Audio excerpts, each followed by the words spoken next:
America అంచనాలు పూర్తిగా తలక్రిందులైపోయాయి. ఇరాన్ని వారం రోజులు లేదంటే 10 రోజుల్లోనే దారిలోకి తెచ్చుకోవచ్చు.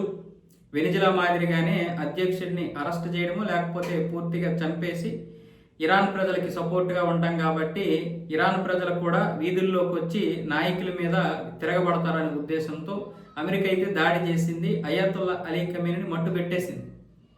కానీ ఇప్పుడు అమెరికా యొక్క అంచనాలు తలక్రిందులైపోయాయి. 2 వారాలుగా కొనసాగుతున్నటువంటి యుద్ధంలో ఎక్కడా కూడా ఇరాన్ దారికి రావడం లేదు. పైగా ఇప్పుడు ఇరాన్ అమెరికా మీదే దాడులు చేస్తుంది.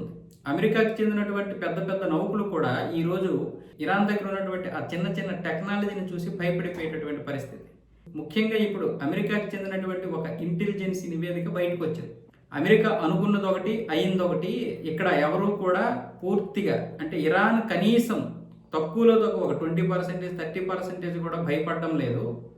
పైగా ఇప్పుడు ప్రజల మీద ఇటు బాసత్ దళాలకి, ఐఆర్జీసీకి, అలాగే ప్రభుత్వానికి మంచి పట్టు కూడా వచ్చింది. ఇప్పట్లో ఇది సడలే ప్రసక్తే లేదు అన్న విధంగా ఆ నివేదిక అయితే బయటపెట్టింది.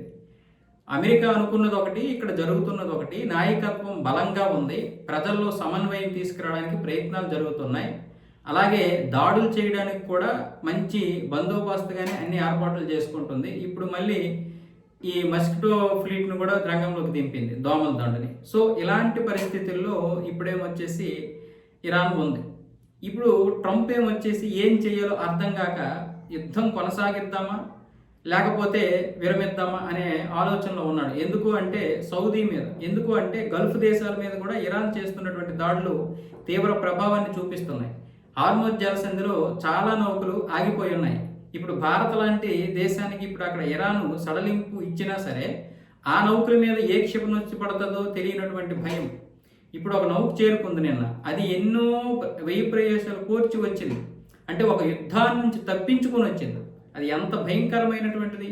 దానికి సంబంధించినటువంటి నావిగేషన్ ఆపేసి ఇంకొక నావిగేషన్ ఓపెన్ చేసుకొని ముంబై చేరుకుంది. ఇలాంటి పరిస్థితులు ఉన్నాయి కాబట్టి తీవ్రమైనటువంటి ఒత్తిడి అమెరికా మీద ఉంది. సో ఇటు ఇరాన్ కనీసమైన లొంగడం లేదు. నాయకత్వం బలంగా ఉంది. ప్రజల్లో కూడా ఇప్పుడు సమన్వయం చేసుకుంటున్నారు. బాసత్ దళాలు, ఐఆర్జీసీ అంతా కూడా దృఢమైనటువంటి వ్యవస్థలుగా ఉన్నాయి.